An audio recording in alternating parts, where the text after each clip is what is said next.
সবাই সাহায্য করুন আমার মেয়েটাকে একটু।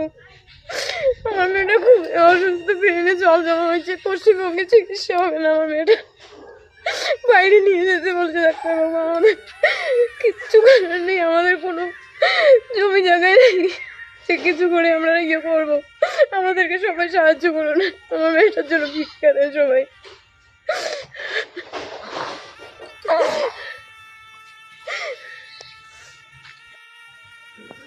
আপনাদের বাচ্চার কি হয়েছে? মাথায় জল আছে, সেটা হচ্ছে ডাক্তারবাবু বলেছে 30 থেকে 35 লাখ টাকার দরকার আছে, কারণ আমরা গরিব মানুষ, আমাদের টাকার অনেক প্রয়োজন। তবে আপনাদের কাছে অনুরোধ করছি আপনারা একটু সহযোগিতা করবেন। কত টাকার দরকার আছে? 30 থেকে 35 লাখ টাকা। তাহলে জনসাধারণের কাছে সহযোগিতা চাচ্ছেন? হ্যাঁ, এর আগে কোথায় নিয়ে গেছিলেন? নিচে নর্মালি কুচবিহারে দেখাইছি, ডাক্তার বলছে যে বাইরে নিয়ে যেতে হবে। বাড়ি কোথায় আপনার?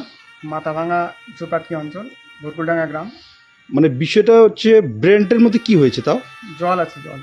ব্রেনটের মধ্যে জল আছে। বাড়ি মাথাভাঙা, মাথাভাঙা গ্রাম, ভুরকুলডাঙ্গা অঞ্চল, জোরপাটকি, পিনকোড 736146। আপনার নাম? শ্যামল বর্মন। আপনার নাম? গোলাপি বর্মন। আপনার বাচ্চার বয়স কতদিন? 4 মাস 3 দিন। 4 মাস 3 দিন।